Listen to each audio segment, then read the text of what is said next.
great big tall laundry rollers. Well, welcome to Southern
about ready to begin, and I always know it when the crowd begins to subside, the noise level begins to subside.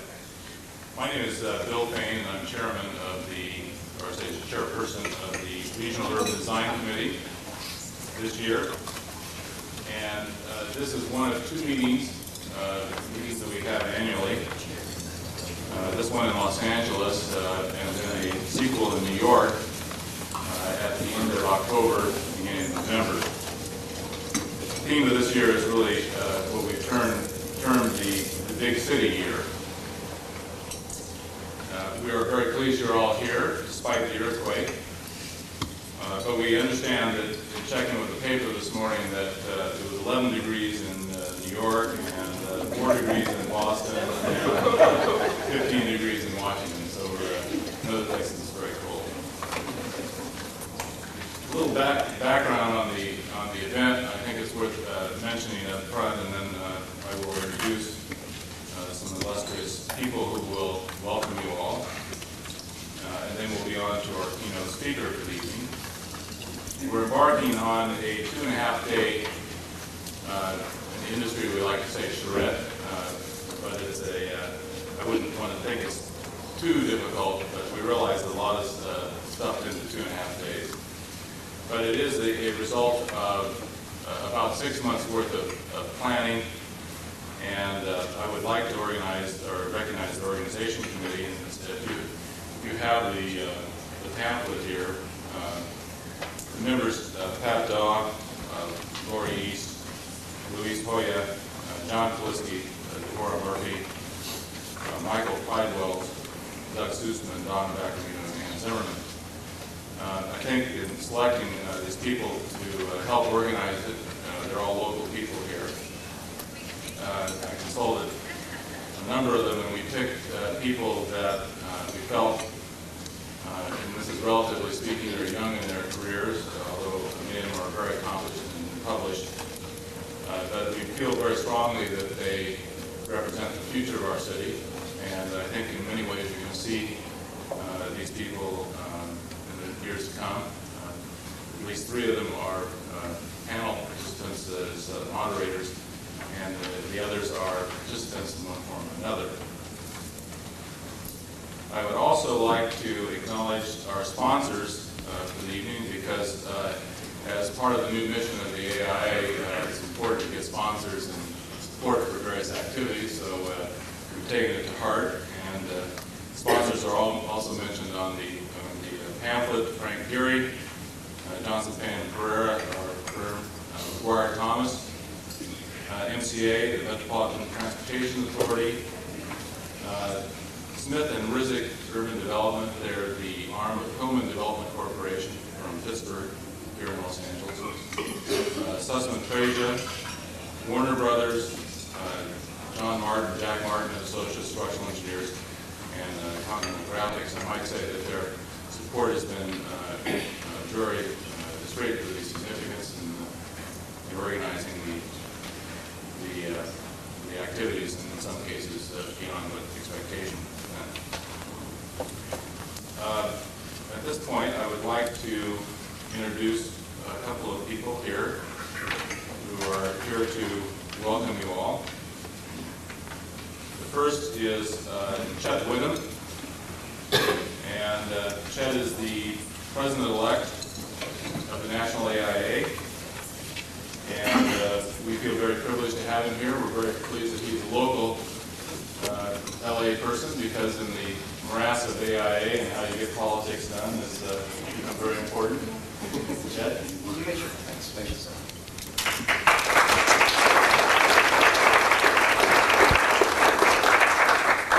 Thanks, Bill. First of all, I'm going to apologize for a rather raspy throat if I start going into a cough. Turn the mics on.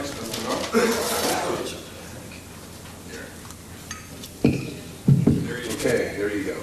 I've got a rather raspy throat. I've been carrying this around. If any of you were in Washington, you know that I was trying to lead a meeting at Grassroots, which was successful in spite of my cold, etc. I'm here to welcome you on 3 different levels. One as obviously president-elect for the Institute, and I bring the greetings of all of the executive board and the board themselves. And Brian, you're fortunate to have Brian Dougherty, who is a member of the board, here, and he's a participant in your committee. I'm also going to do something I'm not sure I'm supposed to do, Brian, but I'm going to do it anyways. Should I do it? Yes. Okay. Brian has just been elected to the College of Fellows. Very special. Very, very special. The second part that I'm here to welcome you for is as a native of Los Angeles and somebody who really loves this city and who really feels that this city is still, with all the problems that we've gone through, and certainly we have, a very special creative force in this world. And I think that you'll have a wonderful opportunity, if you can get out of this room a little bit, to see some very special things and participate in what I think is going to be the rebirth of Los Angeles as a general region. And the third part of my welcome is I'm actually housed, my office is here in Santa Monica, so I get an opportunity to also plug the local community and suggest that you get out and see part of Santa Monica for those of you that are coming from other parts of the country. It's a wonderful place to be, and there's some very exciting activities. I think I speak for the board, and I think Brian will echo this, that we believe that the PIAs have really become, and should become even greater, the center of intellectual and practice focus for our institute. And that's this committee right here. And we're going through a major restructuring. We're trying to change the way we've operated in the past. I think it's going to be very successful in the next couple of years. And I think on the other side, it's going to put a major burden on all of you folks in this particular committee and all the other committees or PIAs to really spend a great deal of time and energy in making the AIA something very, very special. And we think you can do it within the kinds of things that you do here at the local committee area. This particular committee is very special to me. because it brings a fusion of two things that I think are really important. My own personal concern for our cities and for our urban environment, and secondly, our ability to be what I've called the citizen architect and to participate. And so I want to challenge you as architects to stretch the limit, to push the envelope, to get out of just this committee, and I know most of you probably do it, and maybe what I'm really asking you to do is to push the other architects within our community towards becoming involved in community, because you can't be concerned with the urban agenda if you're not out there working in the community, building the coalition, recognizing that we can't solve it by ourselves. It has to do with social workers and financiers and politicians and all kinds of people if we're really going to make a positive impact in our community. So I thank you, Bill, for giving me a couple minutes. I really look forward to this particular session tonight, and I wish you well in your deliberations and your work in the next couple of days. Thank you.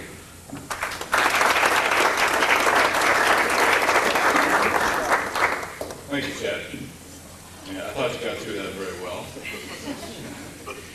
Our next speaker is Virginia Tansman, and she's the current president of the local AIA chapter here and one of the local organizers for the national convention coming here in May.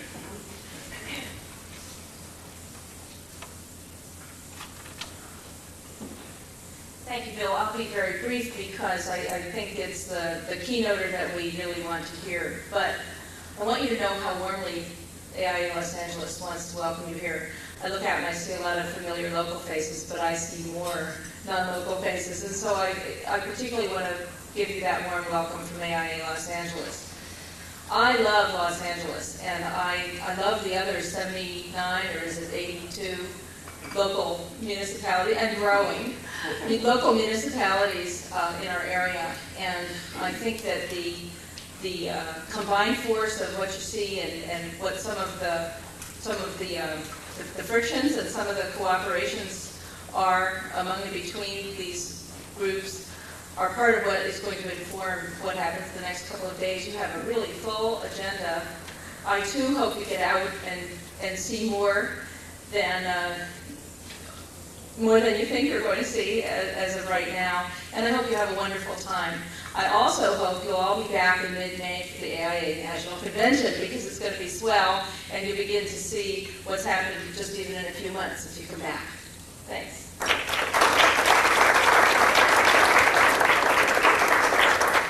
And finally, Con Howe, who is welcoming us on behalf of the city, mayor's office, and Con is our planning director for the city, and you'll see more of him in the session.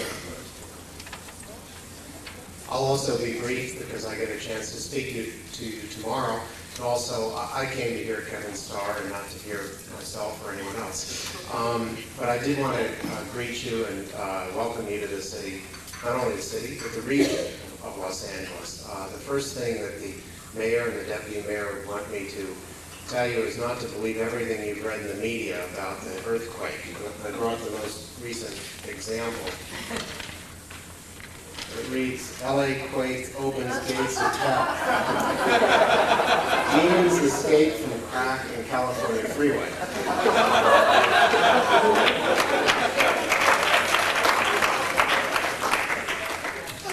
Is that in our folders? And contrary to rumor, it's not an LA Times feature. But it does make me think of one point I'd like to say, that the media has turned its attention to the issue of how this city is designed, how it functions, or how it sometimes doesn't function. I've gotten calls in the past few weeks from media elsewhere in the country with the question, how are you going to rebuild the city? The image is that vast square miles of the city have been destroyed, and that we have an opportunity to deal with an entirely clean landscape and build it differently. I know that you who are visiting will get a chance to see that that's not the kind of destruction that occurred because of the earthquake. However, in fairness to the media, I think they are asking the right questions. And the attention that's being paid to these issues is something that is well deserved. I noticed even Time Magazine has a 2-page spread about the issues of the role of mass transit in Los Angeles, how you make neighborhoods rather than just places to live.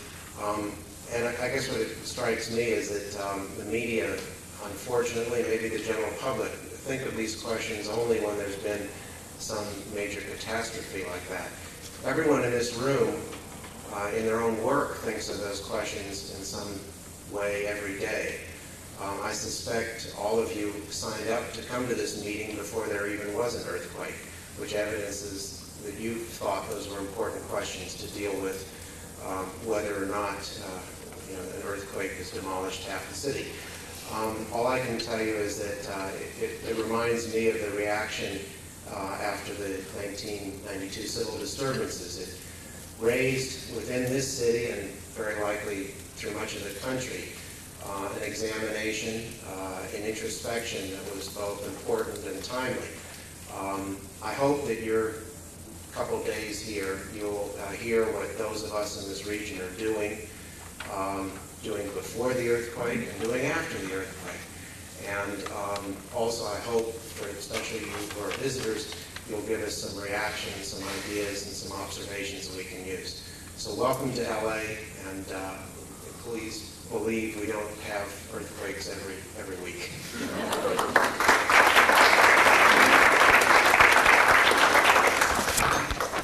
Okay, I think I'd like to mention a little bit on why we've organized, and then we'll get into our keynote speaker, or how we've organized, I should say.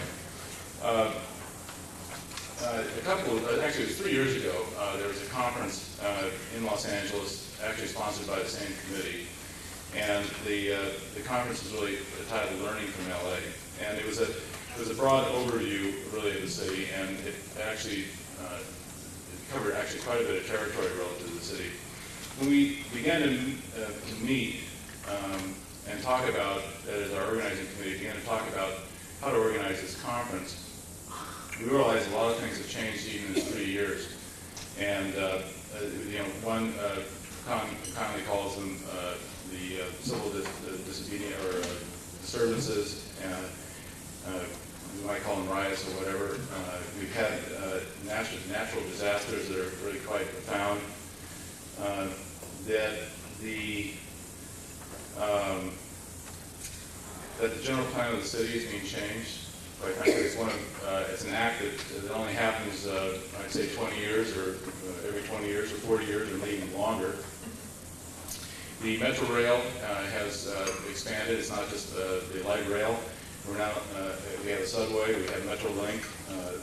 The system is expanding rapidly, so our dependence on public transit, there's some changes that are happening.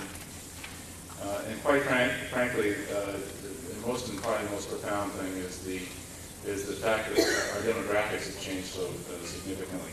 In fact, tomorrow morning, we have a presentation from the RAND Corporation, a fellow who presenting many of the demographic trends in the region, which you'll find quite profound. The committee feels that we are at a very important juncture in the history of our city, and that recent events will shape and continue to shape the city for many years to come. And for that reason, we decided to organize a forum really on restructuring, that is restructuring urbanisms, and really the Next L.A. So we're looking less at and dwelling less on the past, and we're trying to look at the future. In that light, then the purposes for the meeting really are, the first being, I asked each of the moderators to really try to crystal ball a little bit, and each of the presentations to actually look at what the future of the city might be. There are other purposes. For example, we plan to take the proceedings and to do a white paper or an issue paper and have it available at the convention in May. We're videotaping the proceedings and hope that that might also be used. This third purpose is that it is now everyone is eligible to consider this a part of the continuing education. You'll be able to get credit for this, and Joe Bilello, wherever he is, will hand out a sheet if you're at all interested in taking credit for this. And then lastly, one of the interests we had originally was to do a big city year. And the intent here now is to take, in a very similar way, maybe some of the same issues, and in October actually go to New York and create a very similar kind of forum. So then there's a discourse, begins to be a discourse between two big cities in the United States, the first and second largest. So we have some expectations for the conference. We have crowded in the sessions, maybe quite aggressively. If any of you want to walk on the beach sometime and not attend, you're able to do that. And I'd like to just mention a little bit on how we organize it. I think it will give you some perspective. If I can just sort of mention the events. Tonight we have Kevin Starr speaking. Tomorrow morning we have Peter Morrison from the RAND Corporation, who will talk about the numbers. He'll present slides about the numbers and looking at demographics and trends and things that have happened. And I've seen a presentation of this recently of his work, and it's profound. We've always suspected a lot of change in the city, but it's really quite amazing. And he will project the population trends and how and why they will be what they are for this region. They're very significant. Then the first panel is the Next L.A. Redefining and Rebuilding. And this is a result of Ann Farabee. Ann Farabee, the Institute of Urban Design, is participating with us in this conference. And she suggested we start out with the issue of Rebuild L.A. as one of the first panels. But then we've gone beyond the issue of rebuilding. And so we decided to make it redefining or rebuilding as a whole issue there. And the moderator is Harold Meyerson, who is the editor of LA Weekly. He's a very active and a very articulate spokesman. He has a wonderful panel. Then later, panel 2 is Whose City, Our Planning Process. John Clissie gets into the whole issue of what the city, how planning is done today, and the kinds of awarenesses that have come about in the last couple of years, and are we being well represented in that process, and the representative constituent groups and that sort of thing. So it'll get into that. And then the third is of course, the transit is a major catalyst for change with Deborah Murphy. And then we thought each day we'd give a break. So the first day, the break, is a tour of Frank Gehry's studio, because he's doing one of the largest public projects, the Disney Hall project downtown. He has some wonderful models, so it's a short distance from here, and we'll be transported over there for an hour or so. He's graciously, although I'm not sure if Frank will be available as usual, but we'll get a wonderful presentation of the kinds of models, computer models and things that they've generated. Then in the evening we have a dinner sponsored by McGuire Thomas here at the hotel, and they will talk about one of the largest plan projects in the history of the city, Playa Vista. A very, very difficult process to get through, a project to get through the process. It's just enormously complex. And the person who actually, the senior partner that actually took it through, to figure out how to unlock this sort of very complicated process was Nelson Rising. And he's a genius at sort of understanding people and the circumstances, the dynamics of groups and other things. And he'll be here to give us a presentation. On Saturday, the fourth panel is LA Streets, the Rediscovery of Civic Life. One thing about Los Angeles is that when you drive around, you see people on the streets, you think that something's wrong. It's the strangest thing. You're in other cities, you see a lot of people on the streets, it seems right. But what's happening today is we're seeing more people on the streets. We're intensifying, our demographics have changed, so people are on the streets as part of the rediscovery of civic life. And Doug Sussman is going to take us through that. He's done several books on the subject, and is quite enlightened in the subject. Then our last panel, actually we have a conclusion panel, but the fifth panel is on open space by Aaron Detsky, who is an author, historian, and has written quite a bit on architecture and urbanism. And if you can imagine open space, we were talking about this in the subcommittee today. If the city, we took the surface area of Los Angeles, 4% of the surface area is devoted to public parks. It's really quite amazing. We're a very private city, although we have a lot of gardens, all private gardens. You have to compare that statistic to New York, for example, which is 17%, and Boston's 9% or better. San Francisco. The older cities had a generation of sort of public projects that built in these kinds of public realms that are much more public-oriented. Then our second tour would be of the downtown neighborhoods, which will last quite a while, but we'll see some very interesting things. And Ann Zimmerman's going to be leading us on that. And then finally and last is the final panel at City Walk. We go through the town and we end up at Universal City at the UCLA Extension, where MCA is sponsoring a dinner, and we will actually have our summary panel there. You can elect to stay there and take in the show. There's the largest movie theater complex in the world there, and there's an amphitheater, and there's a whole series of things you can do. But I must warn you, the bus will leave when it leaves, and we have to somehow get back here. So, okay. Well, anyway, that's sort of the program, and I hope you enjoy it. I think we've had a lot of enthusiastic individuals who have subscribed. That is, that they're part of the panels, and we expect a very interesting event. Now, it gives me great pleasure to have the opportunity of introducing tonight's speaker. He is an accomplished historian and known to us all through his many publications, his books, his articles in the LA Times and New York Times and others. He has authored a series of books on California. The Americans, I guess what we call them, the California Dream series of books. He's a Guggenheim Fellow. He has numerous degrees, including a PhD from Harvard. So he's not just a Californian. He's been on the East Coast, and so that's part of it. He's currently a professor in the School of Urban and Regional Planning and faculty master of the Embassy Residential College at the University of California, Southern California in Los Angeles. He's actually commuted from San Francisco. He's a San Franciscan, although we like to think of him as a Los Angelan. I'd have to say that Kevin Starr is enthusiastic about our city as anybody. And in fact, I believe he embodies the spirit of our great city. And I might say that what better way to begin the conference, looking to the future by understanding our past.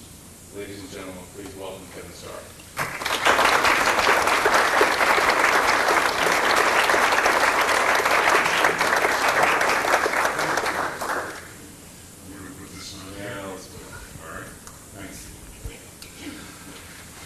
Thank you, Bill, for that very nice introduction. And I was just talking to someone earlier that I did come to Los Angeles, where I was offered a professorship 4 years ago at the University of Southern California, after having spent the previous 20 years in my native city, San Francisco, where I was the city librarian and a daily newspaper columnist at various times and executive assistant to the mayor of San Francisco, and a research fellow at the Hoover Institution in Palo Alto at Stanford University.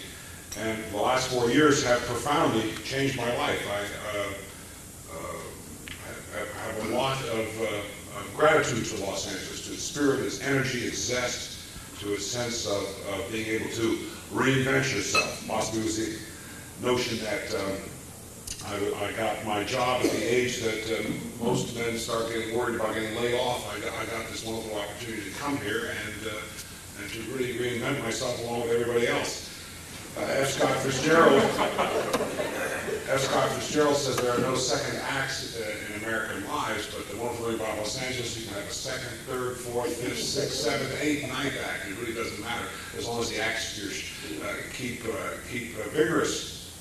Well, in one sense, I'm intimidated to face so many architects. On the other hand, my oldest daughter has the degree Master of Architecture from Princeton and is an architect in New York, so I'm able to just pretend I'm talking to her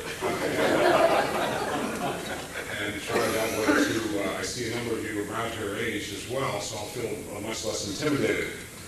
I think there are many ways to know a city. We all, schools of architecture, convey them. Architects know cities in wonderful ways, unique ways. My perspective, however, is not that of anyone trained in any of the classic architectural and or urban planning disciplines. My formal graduate work at Harvard was in American literature and American cultural history. I'm interested primarily in that nexus of inner imaginative drama and moral meaning and external social reality. I think cities have to be invented, thought through, imagined internalized simultaneously with being materialized and built and designed. It's all part of the same act. I'm interested in that aspect. My method is virtually non-existent, or more correctly, idiosyncratic and intuitive. Some might say haphazard and highly praises, but then again, that's the way to encounter a city, isn't it? A city in fragments, reading streets, reading the built environment, reading the meaning of the city through novels, through poems, through plays, through the way the city is used day by day, for better or for worse. I read and observe as much as I can, looking for moments that illumine, at least from my point of view, the internal process whereby the external world, most dramatically the built environment, at once arises out of a sense of inner meaning and in turn reinforces that meaning in time and space by functioning as an enduring symbol. Starr once said that we make our decisions and they harden behind us. I think we build our cities, we create our built environment, and they, if not harden behind us, they certainly shape us as we move through life. In the course of researching and writing the second, third, and now I've just finished the fourth volume of my Americans in the California Dream series, I've become increasingly engaged in the effort to interpret the City of the Angels. As someone who was born and raised in San Francisco and educated in Boston, and whose experience in Los Angeles was, other than the year I spent as a research fellow at the Huntington Library, was in fragments, but in terms of the archives and the history of the city, I approached it on an exhaustive level and then had to reintegrate it in the last 4 years by having the privilege of living here. I cannot tell you how difficult this is for an outsider, for reasons I shall eventually try to amplify, but then when I began to realize that everybody in Los Angeles is an outsider to the city itself, and that the city demands a kind of outside, inside participation, the outsider trying to become the insider and trying to come to the center of the meaning of the city, that I began to understand it more. Suffice it to say, contemporary Los Angeles, which is to say the Los Angeles of the mid-1960s to the present, it proves very elusive in terms of its interpretations. It's rich field for interpretation, but there's no one image, no one explanation for this phenomenon. Winston Churchill once said that economics is a subject that is difficult, he said, to wrap one's mind around. Churchill was implying that the sense of both knowing the subject analytically, but also having an intuitive sense of a discipline or a city's inner coherence, its stability around some center, be that only a symbolic center, is a difficult thing to apprehend. One goes to Boston, for instance, where I spent 9 years and returned a year or two ago. I went back to give a lecture at the Fletcher School of Law and Diplomacy at Tufts, and just knowing that I was going there, a whole sense of received symbols and meanings came in on me,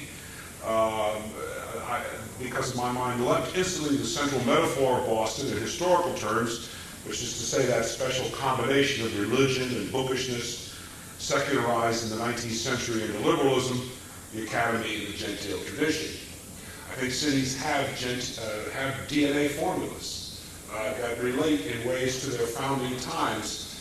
Those DNA formulas remain constant, as does anyone's DNA formula, and as identities unfold. It's not surprising to me that Boston today has so many great universities and colleges, some 350,000 students during the academic year going to school there, right from the start, looking at the simple huts. Boston in the 1630s and 40s, the simple buildings, and men and women inside those buildings, achieving that city, assembling its formula. We're thinking about heaven and hell and salvation and predestination and philosophical, very grand philosophical and theological dimensions of life, and that's stuck. It's stuck from the start. The element of business and commerce stuck from the start in New York. You read Michael Kamen's History of New York, and you can see already, even in the late Dutch and early English period, New York was reaching out to become pluralistic. No one group dominated New York. New York was reaching out to become a business capital, a trading capital from the start. And thinking about, say, Boston, one instantly positions oneself, at least in terms of sense of heritage and present civic texture, and which comes from your own experience, but it's all part of that cumulative, what Van Wyck Brooks calls that cumulative usable past. In my case, thinking of my personal heroes, the 19th century historians William H. Prescott and Francis Parkman, the Starr bookshop underneath the Lampoon building there, where I've spent so much time browsing and buying. Trinity Church, with its grand suggestions of H.H. Richardson, the bringing of American Romanesque architecture to this country as an emblem of that what the Romanesque South of France architecture expressed, i.e. the transformation of the Viking peoples over a 250-year period into a French people, was suggesting the transformation of a rude frontier people in America into a great imperial American presence by the 1870s and 80s. The very sense of Richardson's red brick walls at Seaver Hall at Harvard, at the Trinity Rectory on Clarendon Street, or the special reddish texture of the Back Bay three-story townhouses, now subdivided into smaller apartments, or the lighter federal elegance of the Bullfinch townhouses on Blumenberg Square, gives us a physical sense of what Boston is. These physical places in any one city, as we go from city to city, and I know this is so rudimentary to speak to architects, but I always remember what Samuel Johnson said in the 18th century: it is not necessary to be original, it's only necessary to be correct. So in saying all these things, I'm suggesting that I'm trying to be correct, not original. These physical places are charged with a depth of metaphorical meaning that encompass the real history of cities and our own memories of these places.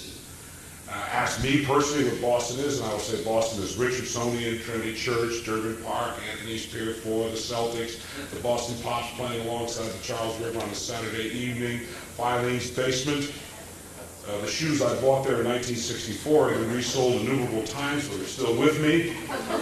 McKinley and Weiss Public Library, and so forth. I can do a similar run-through for another city I know so well, San Francisco, and I'm in the process of assembling now, over the last 4 years, a run-through for Los Angeles. The same is true for other cities. Woody Allen, for instance, is creating the most powerful film in which a coherent concept of the world is Manhattan, and Manhattan as the world, or rather the West Side, and Greenwich Village as the world. This series of films, in my opinion, represents one of the major testimonies to urbanism in 20th century art. Behind Allen resides an infinite number of New Yorks, as refracted through similar sensibilities. Washington Irving's New York, quaint Dutch village, comically enamored of a past which was already lavish and extensive and mythic by the early 1880s. Jacob Riis's New York, of immigrants crowding into dumbbell tenements, the New York of Edith Wharton, the Louis Auchincloss, the Knickerbocker Club, the Brook, the Lynx, George M. Cohen's New York, Irish and feisty, Jimmy Cagney coming out and doing that grand old flag moment, the George M. Cohen's corner in the Knickerbocker, in the Oak Room. Victor Herbert's New York, Irish, sentimental. Irving Berlin's New York, displayed so brilliantly in Larry Bergman's new biography of Irving Berlin, in which that New York in which the translated experience of Eastern European jewelry, the melodic melody of 1,000 years of Cantor's songs, channeled through the rude, semi-tutored sensibility of Irving Berlin, singing waiter, provided the entire nation, including, ironically, its evangelical Protestant Midwest, with a new national music. Cities internalize, as I say, the metaphors of their foundations. Learning of Boston, the economic hegemony of New York, the utopianism of Philadelphia, the plan, Thomas Holmes' plan for Philadelphia, of course, coming with Holmes had worked as a surveyor with Christopher Wren in the rebuilding of London after the Great Fire, and William Penn had brought him Holmes to work with him on Philadelphia, and the utopian plan is there from the start. There's always going to be something utopian about Philadelphia. The philanthropy of Savannah, Georgia, and its good intentions in the way that city is laid out around its public squares. The Anglicism of Charleston, only 6 weeks' voyage from London in the age of sail. All these metaphors and terms are then elaborated and reinforced and expanded across time by painters, novelists, filmmakers, expressive politicians, especially too, I think James Michael Curley, Honey Fitz, Fiorello LaGuardia, Robert Moses, Joseph Alioto, Sam Yorty. Better for worse, these politicians who perfectly epitomized Mayor Koch. How can I forget Mayor Koch? And perhaps most powerfully of all, by the built environment, which subsumes and makes permanent these inner identifications. If not permanent, at least holds them for a period of time in the built environment before, in many cases, releasing them as buildings are torn down or returned or recycled into other uses. I've encountered over my period of time a number of Los Angeleses, which I have perhaps deluded myself into thinking that I've understood. This may be the direct result of the fact that the past is in a certain sense defenseless against present interpretation. In any event, a number of Los Angeleses have unfolded themselves. One does not have to be a professional Hispanicist, for example, to grasp instantly the meaning of the Pueblo, established on 4 September 1781, in and around the Native American village of Yangmao. One has only to consult the urban prescriptions contained in the Law of the Indies, promulgated by Spain, the Spanish crown, in the early 1570s, to come close, very close, to both the spatial arrangements and the cultural intent of the Pueblo being founded. As simple as this, you remember the Law of the Indies prescribed, of course, the Spanish civilization took the use of the city as the primary vehicle of colonization and systematized it, codified it, which is why, of course, Latin American civilization and up through Mexico and the Spanish, at least up through Mexico anyway, the Spanish Southwest was a little too late to produce great cities, although Santa Fe is a very old city and great in its smaller way.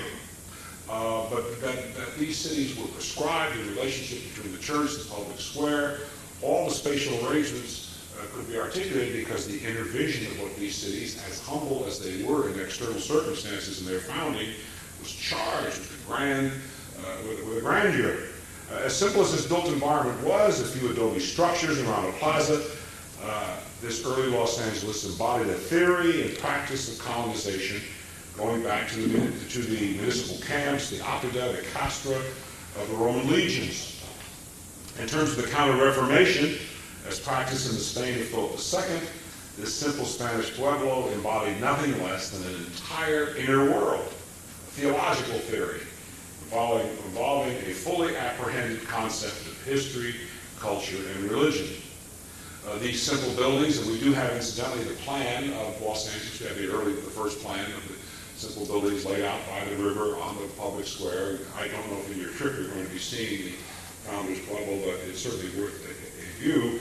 These simple buildings emanated an entire philosophy of history, in which cities were intended as matrices, as colonizing agents for Christianity and European culture.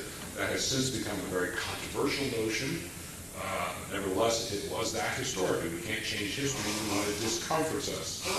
Of course, the Spanish also intended to exploit the land and the people, and that, for the time being, is another matter. What I'm suggesting is that the simple Los Angeles of the 1780s could be sincerely linked in the mind of its inhabitants with Augustine's City of God and the New Jerusalem of St. John, very parallel to the intensities of inner life of Boston in this period or somewhat earlier. The city was the mise en scène in which souls were saved. Incidentally, in this regard, the Los Angeles of the 1780s is much in common with the Boston of Richard Increase and Cotton Mather. The reason why contemporary scholars here in California, or just in general, spend so much time on Spanish California, it's a small outpost civilization which never really got off the ground in terms of its founding intent. The population never got beyond, say, 15,000 here before the American era came in 1846. But the reason scholars paid attention to that is that the mental and imaginative dimension of external activity include the founding of Los Angeles, however insignificant or small in its detail, is weighted with as much meaning as Dante's Divine Comedy or the theological constructions of Thomas Aquinas. There isn't a square foot of this early Los Angeles that cannot in some way be related to the highest ambitions of Mediterranean Catholic civilization. In fact, in its last gasp, Spain barely, it's the last foundation, Spain barely could mount the establishment of Los Angeles. It was given Pueblos status instantly. It did not have to go through a sequence of events to be promoted up to Pueblo status. It was given the highest legal status, and that's about it. There was nothing after that. Small foundation in Santa Cruz, but Los Angeles represented the last gasp, in a way, of the Spanish Empire in its efforts to stake some claim on its northern territories. But this interior world is by both the conquistadores and the missionaries alike could spend as much time alone in the wilderness. They had internalized the most complicated mental and imaginative universe, which, intermixed with their imperialist motives, energized the institutions, including the Pueblo of Los Angeles, which they brought to California. It's very interesting to see the early American Los Angeles, too, the American period 1846, 1884. Incidentally, I'll give you a short history about California coming into the Union. Remember what late Senator Hayakawa said when they asked him, should we give back the Panama Canal to Panama? And he said, no, he said we should not, because we stole it fair and square. So that stealing fair and square would be a short history of colonial California. In 1846, the United States, through its Army, Navy, and Marine Corps, stole California. If not fair and square, we stole it. But if you look at the early diaries in Los Angeles area settlement, for instance, the diaries of Judge Benjamin Isaac Hayes come to mind. He was an early judge there, educated in Maryland from Baltimore, Southern Baltimore family, came out here and became first a Superior Court, or question of the District Court judge, and then later a federal court judge.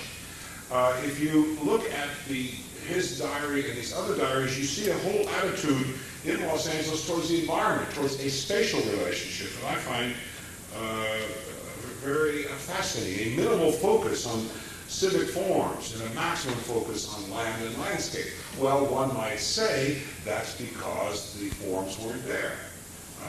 Not completely entirely. The Pico Hotel, which still stands, the largest hotel west of the Mississippi for a while, until obviously the hotels in San Francisco began to rise up, or one of the largest anyway, I won't say largest, still stands. There was buildings, there was the Mission Church, or the Plaza Church. It was not officially mission. The missions were at San Fernando and San Gabriel.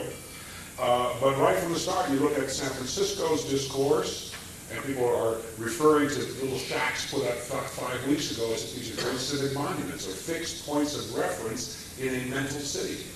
Classically, they're reassembling Boston, reassembling New York on that San Francisco peninsula, even if the suggestions have to be pushed, even if the objects for interpretation, the buildings have to be pushed to make them seem that grand, they are imagined to be presented that way. In the case of Los Angeles, it's out moving horizontally across this land and landscape in the diaries. Now, is that because the land forms here from the Spanish Rancho period were so large and generous, the great 5 ranchos that constitute basically the bulk of Los Angeles region today?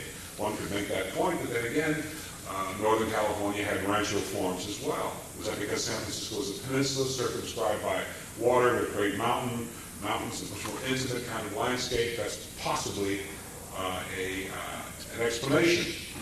In the 1880s, the great Harvard philosopher Josiah Royce, who was a 19th century, who was born in San Francisco, actually was born in Grass Valley in the mines in 1855, and raised and educated in San Francisco, then went back to Germany for his training and spent his career at Harvard, writes an essay on the landscape of this region, especially in the south, the central and southern part of the state, in which the mind moves out always to infinite vistas. That there isn't the intimacy of mountains and topographical variation. At the same time, Royce tells us there are limits. One can always see the mountains in the distance. And so the mind moves out and fills out that imaginative void, moves horizontally across the space, and Royce suggests that becomes part of an inner landscape in Southern California very, very dramatically.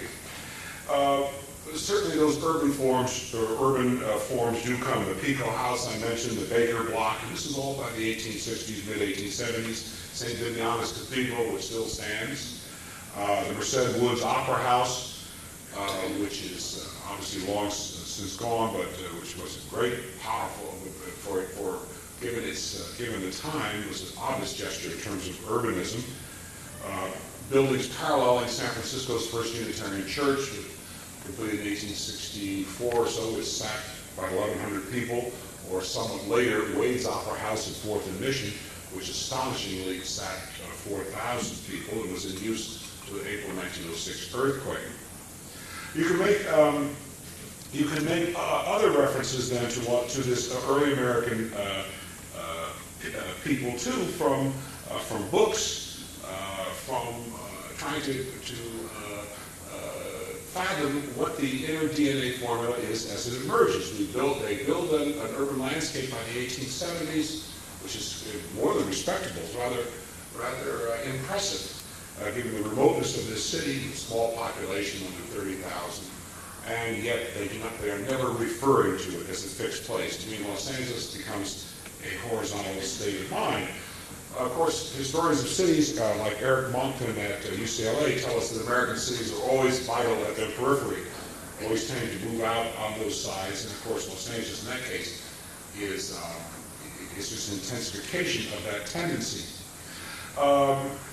There is also no acceptable founding time that I can come up with in the early period. Later on in the 1890s, early 1900s, Protestant Los Angeles returned and appropriated the Spanish and Mexican era as its founding time, but the initial experience in American California is not to agree that that was the founding time. In other words, before we have Ramona, the mission bells are calling, Ramona the myth in the 1880s, 1890s, the Spanish myth of Spanish Arcadia, there's a lot of debate among Americans, diaries, journalists, commentators in Los Angeles, as to what is the founding time. And no one can agree. As far as I can tell, there are no controlling metaphors. Civic experience is rather fragmented, laid out, for instance, as it is in a very early book, Horace Bell's Reminiscence of a Ranger, along narrative lines zigzag across the landscape of remembered Los Angeles, like connecting freeways in the contemporary city. I find that very significant. In San Francisco, you have the Annals of San Francisco, published in 1855, just 7 years into the city's history, published by D. Appleton, over 800 pages, chronicling day by day every event in an extremely coherent and structured manner. The element then of chaos, fragmentation, horizontality, activity at the outer edges, decentralization of the civic experience is, you have to be very careful not to push the argument too much so it fits the contemporary city, but at least you can make the case that it's there. Not exclusively there, it's there. It's very easy to read back from contemporary Los Angeles to this time. I believe, in other words, shortly, that psychology and the imagination play major roles in the prior structuring of civic forms. Bostonians and New Yorkers built San Francisco in a way that suggested their previous cities. Los Angelinos, in the first 4 decades of the American era, did not impose such a classically civic definition. This is long before the automobile. Everyone's always blamed the automobile and said that's the total defining element in Los Angeles. We're talking long before the automobile.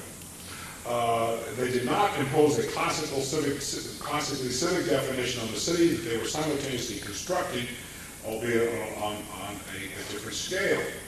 There's an overlap then of civic references, including references to a coherent urban environment in the writings from this period, which I have reviewed, roughly 1846, 1884. On the other hand, while there is a dearth of civic references, there is a wealth of references and responses to space, and the extensiveness of the landscape, the horizontal movement. When it came time for Southern Californians, including Los Angelinos, to begin to write their history, they turned most immediately to the drama of the ranchos, i.e. the drama of horizontally impressive property as opposed to any comparable drama of civic life. And the early collecting of the great collections that eventually found their way into the Huntington Library are most rich in this adaptation of the rancho era as the usable past. Los Angeles then has nothing akin to the superb urban histories of San Francisco, beginning with the Annals, and has something else, however, superb gatherings of materials starting in the 1870s, 80s, and 90s to the rancho era. I've always found the work of W.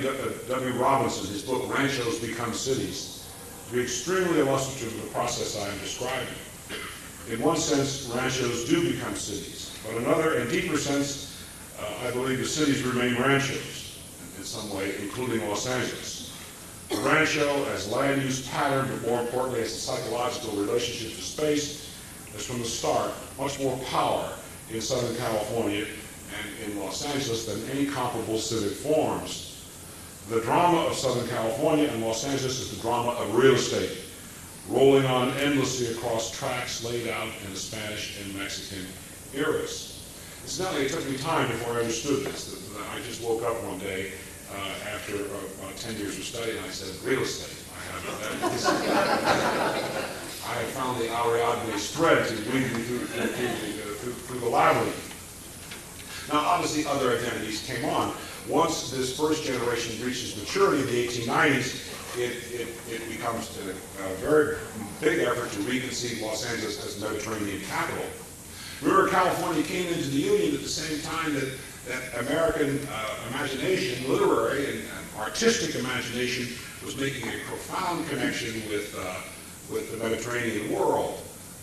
George Tickner's History of Spanish Literature in the 1840s, the researches of Longfellow into Italian poetry, Longfellow's great translation of the Divine Comedy, which was published in the 1860s, the grand appropriation I mentioned already of Romanesque architecture by Richardson.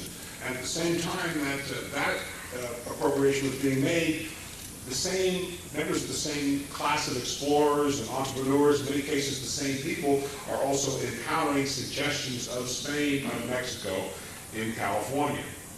And so Los Angeles, the Los Angelinos of the turn of the century period, say as dramatized by Charles Fletcher Lummis in his great magazine, Land of Sunshine, reconceptualized this area in Mediterranean terms.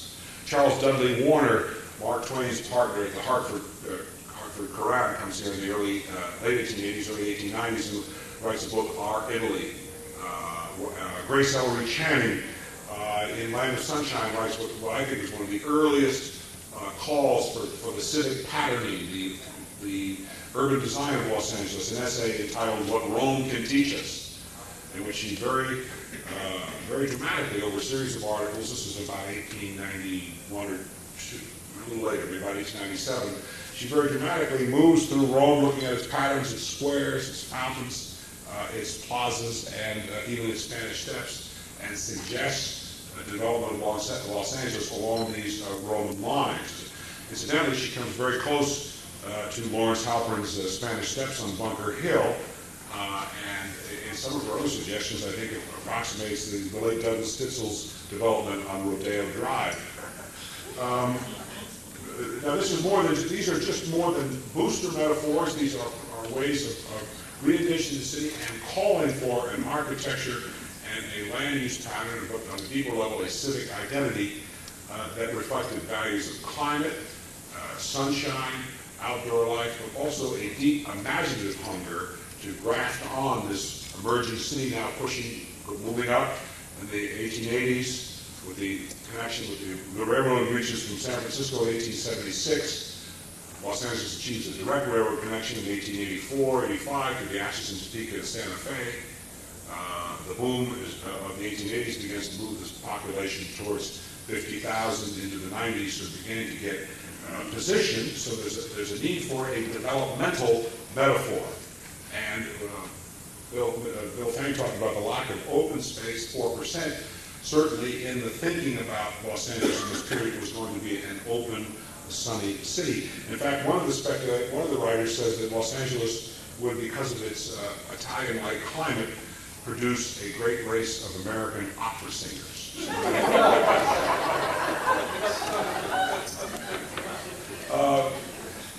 Between 1919, roughly the mid-1920s, the city takes in 1 million people. Greater Southern California takes in 3.2 million people.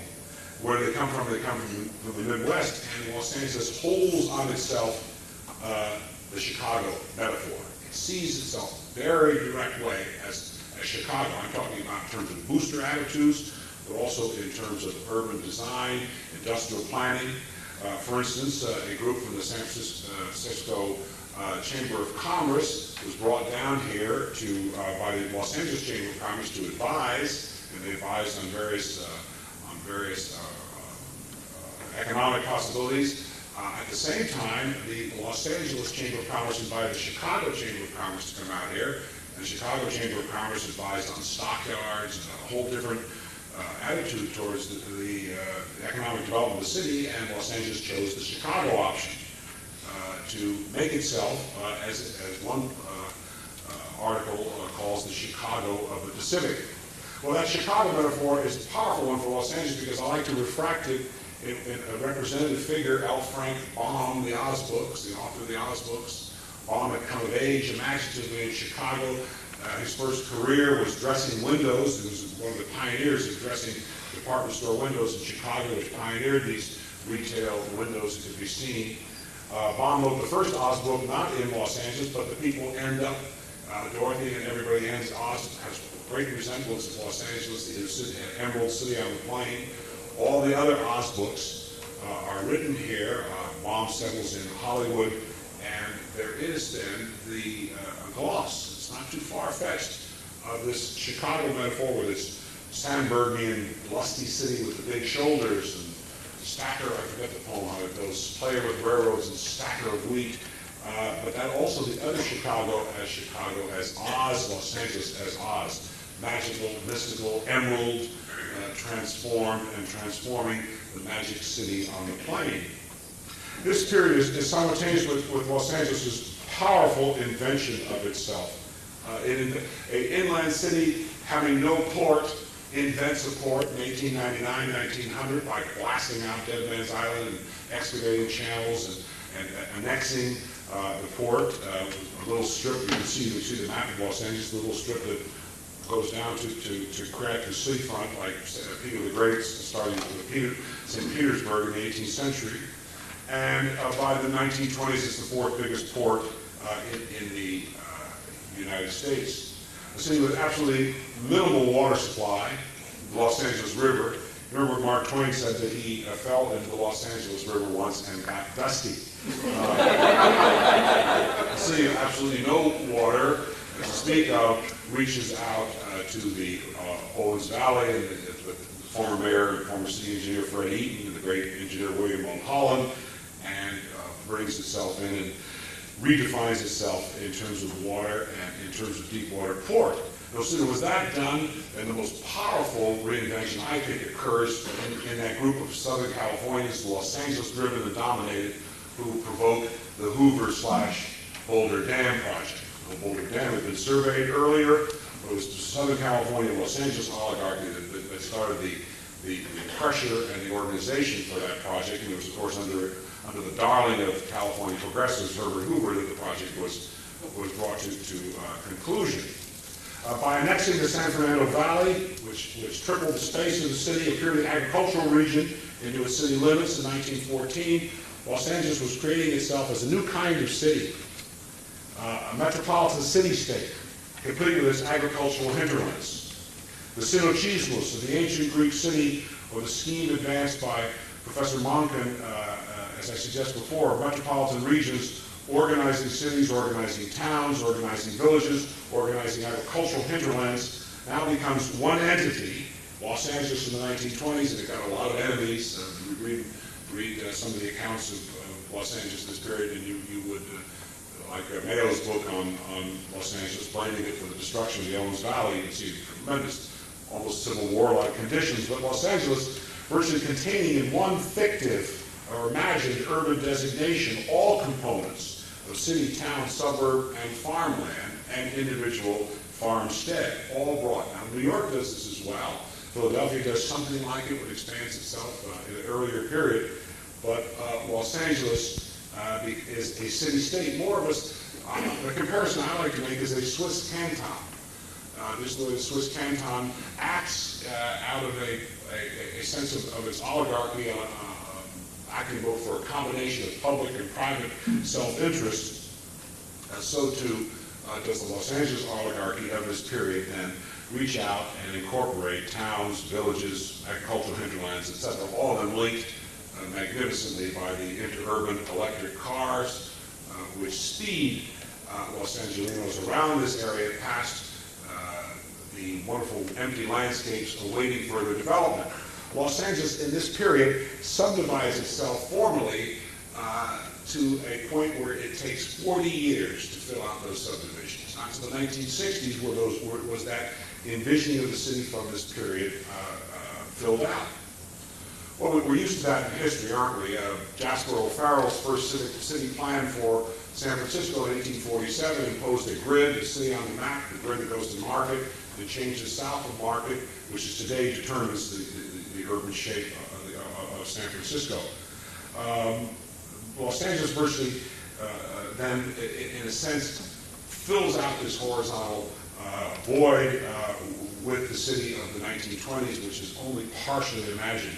It's wonderful to see photographs of the city from the 1920s and 30s, these clusters of intensive clusters of development and then open stretches of bean fields, existing right through World War II, incidentally. As late as 1950, the lead element in the Los Angeles County economy was still agriculture, yet that city had been imposed on the plain imaginatively. I've just completed the fourth volume of my series dealing with the 1930s, and here as before, I'm encountering a number of metaphors about Los Angeles, although most of them are imposed retroactively, retrofitted in current technology rather than emerging from the period itself. Raymond Chandler's Los Angeles, which is actually a little more than the 1940s and the 30s.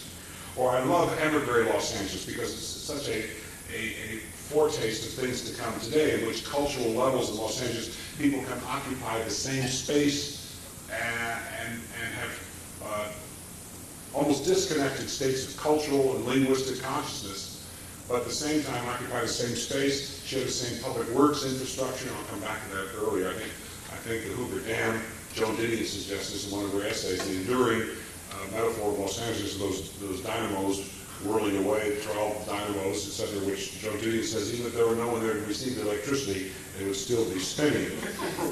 But immigrating Los Angeles with all the Europe, Thomas Mann and all the refugees from Hitler's Germany came here, and you see then the ability of this city to embody all those states of consciousness, which are not violated anyway by the English-speaking culture, and which maintain themselves beautifully. In that sense, Christopher Isherwood's Los Angeles, where Los Angeles is Berlin, or Otto Preminger fleeing the Nazis, coming over here as a young director, playing cards out at the Hillcrest Country Club, and people who are talking, he's playing cards with, start talking in Hungarian. And Otto Preminger said, "What's the matter? Why are you speaking Hungarian?" He said, "This is Los Angeles." He said, "Speak German." Laurence Olivier, in the early 1940s, about 40, 41, when he was living in Beverly Hills, there was an air raid war practice one night, and all the German accented citizens of that region got out and were the air wardens, and he heard all these people speaking in German, and Olivier tells us that he was absolutely convinced that the Germans had landed in Los Angeles and with German parachutists and were occupying it. Chester Himes' Los Angeles in that famous novel If He Hollers, or the Black Los Angeles of Western Avenue and the jazz joints, the music, and that golden age of African American L.A. Or a little later, David Hockney's Los Angeles. Again, building on Christopher Isherwood's Los Angeles, there's a great, wonderful sense of what that swimming pool, those infinitely repeated landscapes of pools are supposed to mean. Diebenkorn, Santa Monica. Again, I never can come out to Santa Monica, and I don't know whether I'm seeing Santa Monica or a Diebenkorn painting. Or Rainer Banham's Los Angeles with its glory of the freeway system and of movement as a positive state of being. You're not going somewhere when you're on the Los Angeles freeway. Banham tells us you are somewhere already. That moving in an automobile through a freeway landscape in Los Angeles is not a mode of travel, it's a mode of being. Certainly even more so now, had the late great Banham been around, the post-earthquake city. Mike Davis's Los Angeles. I think Mike Davis is going to be one of the people talking to you with all its sense of social conflict and turmoil in that regard. Bill Fain made a reference to open space. I had the pleasure of looking at a plan that Bill is doing. Bill Fain's Los Angeles, which may someday come true, of late series of open spaces when this corrective work of having only 4% of the city open space is finally addressed. Notice that civic history, as far as, just one point I said before, the automobile is frequently cited, as I say, as the cause of the current spatialization of Los Angeles. It's deconstructed decentralization. And that's, of course, partially true, but I'm suggesting that the desire for deconstruction is intrinsic to the Los Angeles experience all through the mid-19th and 20th century. Notice that the German emigres, for instance, don't adjust to Los Angeles. They bring Germany here. You can see it right on the screen, the incredible transformation of directors like Fritz Lang, who within 11, 12 months of being in Los Angeles can turn around and make great English-speaking movies. Notice that civic history, as far as Los Angeles is concerned, is not a highly developed genre. Architectural history and/or criticism, on the other hand, as practiced by Esther McCoy, among others, Thomas Hines at UCLA, to mention just a few. The late Esther McCoy constitutes the primary historical epic.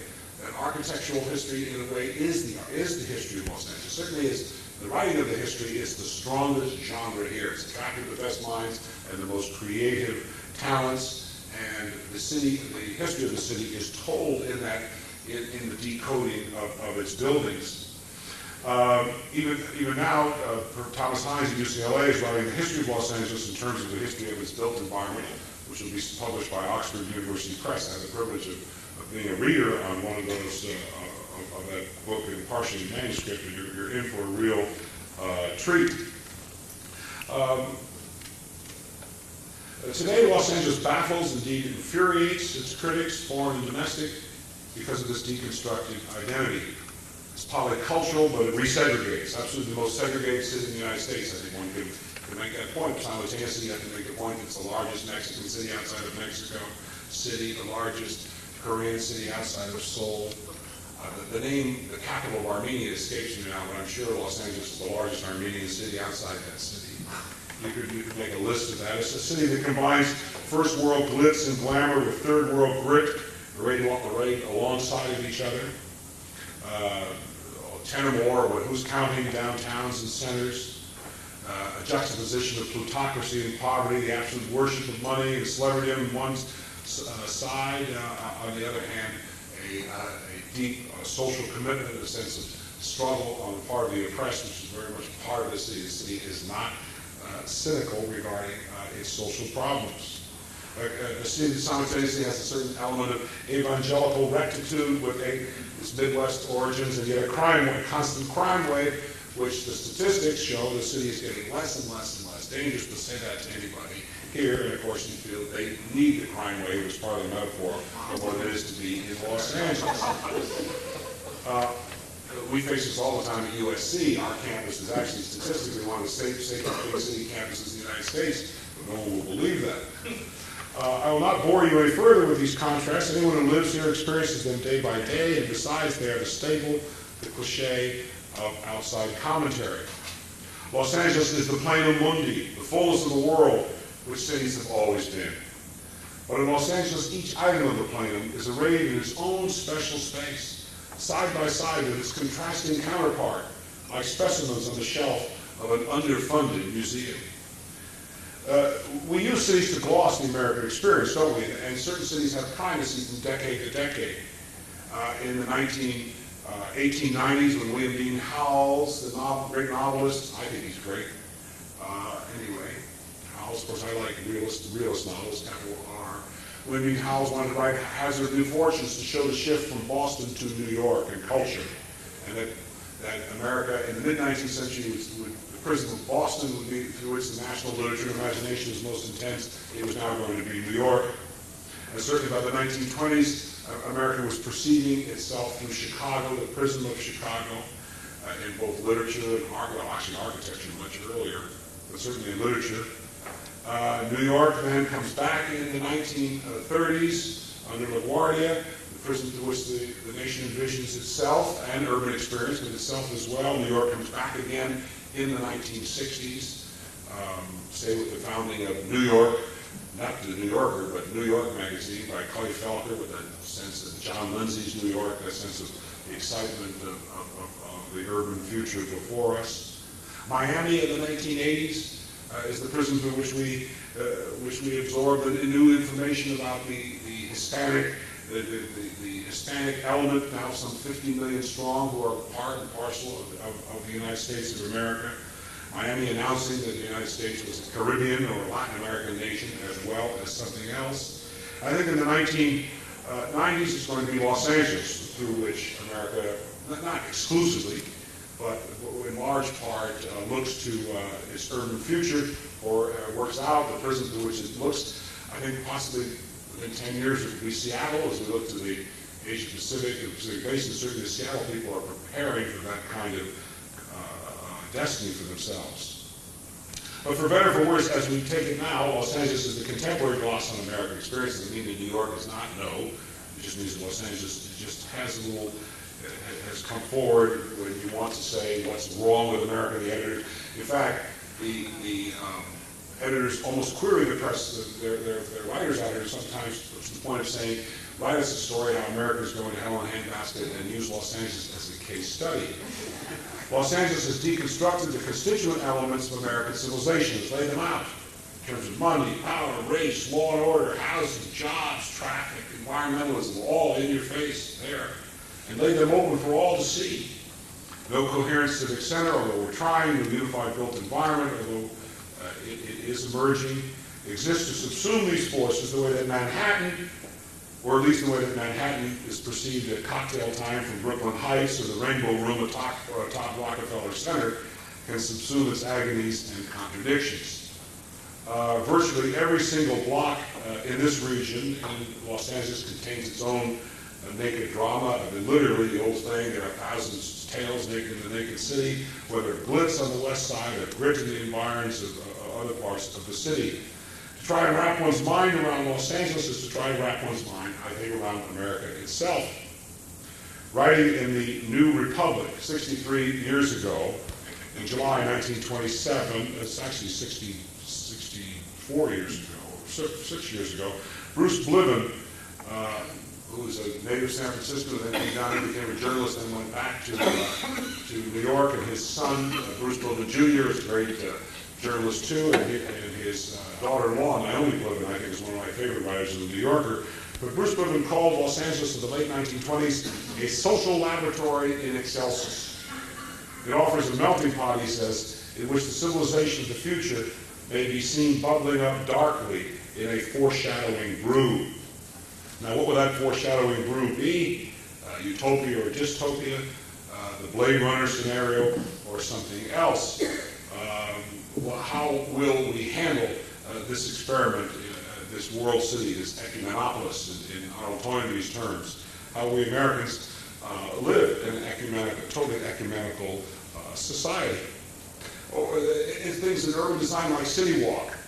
Ray Bradbury, who was one of the consultants on City Walk, writes one of the greatest books about Los Angeles, in my opinion, ever written, except it's set on Mars. It's called The Martian Chronicles, in which the relationship between memory, the imagined city, the city that appears and disappears in Mars is a wonderful parallel gloss on the fact that in Los Angeles you reinvent or you imagine simultaneously City Walk as an imagined environment, an imagined Los Angeles that replaces the reality that in fact then begins to shape the reality. I called it once, in one of the things I wrote, the Great Gatsby of American cities. Remember how Gatsby, this Midwestern bootlegger, and I guess we have to envision Robert Redford in the movie now as we think of that. This Midwestern bootlegger reinvents himself with all those wonderful colored shirts in his closet, in his cabinet, his beautiful suits arrayed in his closet, the magnificent parties he gives on his Long Island estate, the suggestion that he had perhaps studied at Oxford and been a World War I hero, maybe he hadn't, no one knows. The whole prism of truth and falsity, imagined reality and acted out reality coalesce in a powerful way, as they do in Los Angeles. Gatsby reinvented himself. But I also think that the powerful thing about Gatsby is that he saw that green light across the Sound. He had that vision of Daisy Buchanan that was tied up with that sense of the green light, of that great future that the American dream promised.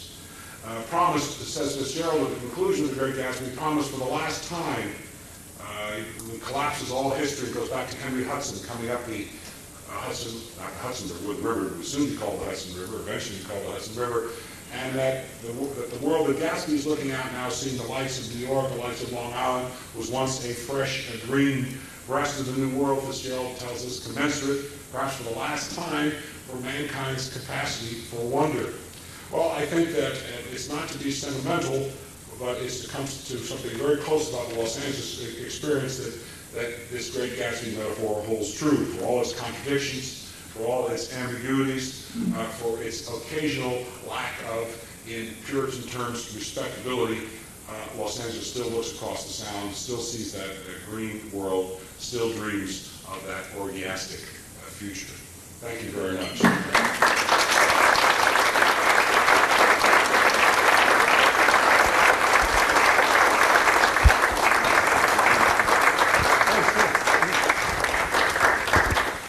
Kevin will answer any questions or... Please. I have one question. How did the city get its name? St. Francis of Assisi, the founder of the Franciscan order, began his career by rebuilding a church on a river in Italy. And when the Franciscans came here, when the settlers came here, they named the census Our Lady of the Angels, Our Lady Queen of the Angels of, and they named the river. John Welborn will give it Porciuncula, to say it correctly. So it was to suggest of the Franciscan founders this connection with the Franciscans and the life of St. Francis. But Our Lady Queen of the Angels would be the religious designation shortened to Los Angeles in English, or in many cases the second used City of Angels, City of the Angels, which I like to use occasionally. When you get tired of saying Los Angeles, or L.A., you can say City of the Angels. It doesn't have a nice mystical beginning. Reinforces my sort of New Age conclusion about it. Yes, sir. You ended your talk on the future, and I don't think there's much discussion of the future in the sense of criticism of the past and what changes it's going to bring about in the future. As we look at the city of Los Angeles, and we find the riots of Watson and the labor riot, we find the fires which come down from Santa Barbara and from the, now we have them in here. But we haven't really solved that problem. We do see the water problems, and they go on back a long ways, as you indicated. But there isn't any great solution to the problem, or it's stopping or changing the nature of the city. Well, I think it's deepening California culture, not just Los Angeles, deepening California culture. The idea of California as, and in this case Los Angeles and California, I'll conflate in my mind, the idea of California as an escape into an endemic world where one can escape reality comes under the profound, recently has come under the profound qualifications that you're talking about, that these problems are ongoing and will always be with us. I wrote an essay recently in L.A. Times in which I suggested either the problem about Los Angeles, Southern California in general is either it's everything or nothing. It's either paradise, that wonderful moment that Dustin Hoffman standing next to the pool, David Hocking-like pool, and he's being told to go into plastics and an infinite future that's spread out in the Graduate, or it's a terrible place. We're all leaving, fire, earthquake. And I think that just as the burning of Atlanta, not going with the wind, but the real burning of Atlanta, the tragic loss in the Civil War of the South, that was the bad news. The good news was that the South was relieved of the institution of slavery, which had locked it into certain block mechanisms. And the tragic sense that came from the South after the Civil War has given rise, in many ways, to our best national literature. So too will these problems, which won't go away. The seismic underpinnings of Los Angeles are still going to be there. At some point down the pike, there will be other earthquakes. The chaparral combusts spontaneously every so often in mysterious cycles, which we're beginning to understand now that there are firestorms. That somehow that living with those things, it becomes part of the formula, the new formula, of this city and this region. I think it's going to add depth to the culture. The struggle for corrective action against certain long-range problems, which indeed may be insoluble. That we're going to achieve a kind of depth comparable to Boston imaginatively, or to New York, or to any of the great world cities that must deal with flood, fire, earthquake, etc. So technical people will do the best we can. Technical planners, engineers, politicians, etc. will all do the best we can to cope with this instability, but it will never fully go away. In fact, if you look at the recent earthquake, when the so-called riots or civil insurrection of April, May 1992 came up, it was the weak human form. And everybody said that Los Angeles is weak in its human dimension, i.e. people are rioting, burning the city down. And indeed that was true for a very small minority. It doesn't take many people when a riot occurs to set up 300 fires. On the other hand, the earthquake was a universal experience. Everybody achieved it, if not equally, obviously. The impoverished have to stay in tents, the wealthy can suddenly check into the Shutters Hotel here and take care of themselves. But the human factor didn't break down in the earthquake, i.e. there was not wholesale looting, there was some misbehavior, some price gouging, but the mayor's office came in on that right away. That in general, one might challenge any other American city to have acted with this efficiency and dispatch with a certain amount of bravado and style, as Los Angeles did after that. So the human factor, which looked so impossible, so dystopian in 1992, now has a different quality to it because of encountering all these difficulties you're talking about. Any other questions or points? Well, thank you very much. What a great host. Yes, ma'am. I just wanted to keep talking. You're so wonderful. Thank you very much. Your history of Los Angeles sort of begins with the arrival of the Spanish. Is there no history or no appreciation of the Native American cultures that were here really in Oh, all its splendor for absolutely. thousands of years? Absolutely. It's very interesting to me the village of Yan Na, which is more or less where the plaza is today, that they would go out to the La Brea tar pits and the Chumash on the coast in Santa Monica, where we are now, would go inland to the La Brea tar pits. And that road, or that trail, established by the Native Americans on the over a 15 to 20,000 year period, is of course Wilshire Boulevard. That Los Angeles is heading south to the Long Beach to the sea through the 1920s, past Chester Place down the Figueroa corridor, and it massively turns and heads west, as many number of cities head west, Paris heads west, and heads west and follows that line out to, now I know I'm sounding kind of new agey, but I think it's a powerful metaphor to say what that usable past is, i.e. the east-west axis of the city today is a direct legacy of the Native Americans opening up that trail, which then the Spanish used, became a big cattle trail during the Rancho era. It was developed by the Wilshire brothers in the 1890s, and then A.W. Ross in the 1920s puts the Wilshire Miracle Mile concept, does the beautiful Bullocks Wilshire, John Parkinson building, and the traffic moves in that direction. 1927, the University of California, Los Angeles campus is established, and there's other things, the Beverly Hills Hotel, 1912, Rodeo Land and Water Company, so you have the linkage of institutions along that Yan Na path, that Native American path. Isn't it a wonderful thing about current culture today is that we're all sensitive to unfolding these things, that they're there. The fact that I was not talking about them is because obviously my expertise is not in that area, but I do see it as usable paths for us. Yes? Kevin, some of the people here who haven't lived here or maybe haven't visited before could, in your comments, think of the horizontality and everything of Los Angeles as being contained within Los Angeles.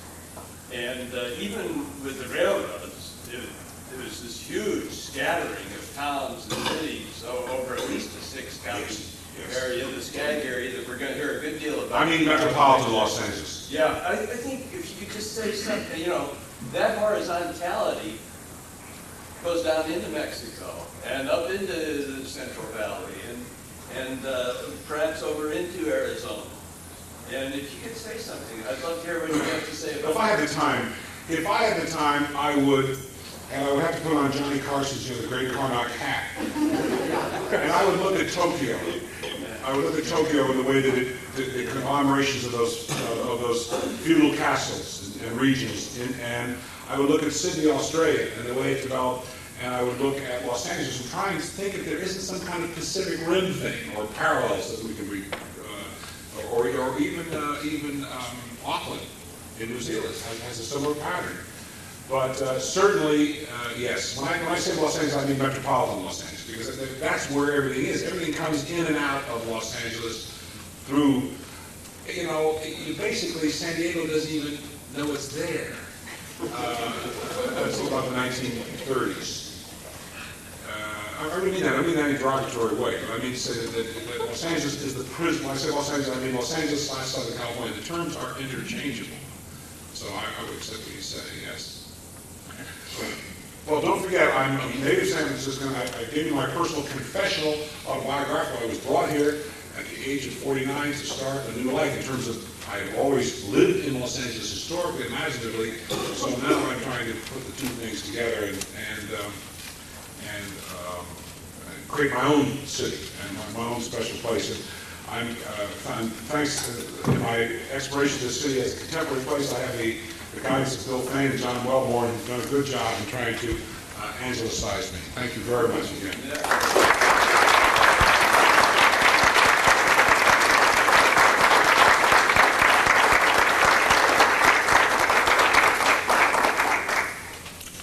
Thank you, Kevin. I have to say that understanding a little bit more about our DNA and our history will give us a very good start on this connectivity conference. Tomorrow we begin early at 8:15 or 8 o'clock, I guess. Will be a quick summary of Kevin's speech. I'll try to summarize it as best as I can. It'll be a little tough, but we have a summary because a number of people come in this evening from other places, and I think some of the germane points need to be brought up tomorrow morning. Beginning at 8:15, we have this demographer here, Peter Morrison, and we'll learn about a lot of these statistics having to do with the city, and then on to the panels and the remainder of the day and the following day. So we look forward to seeing you tomorrow morning, and you have a nice evening.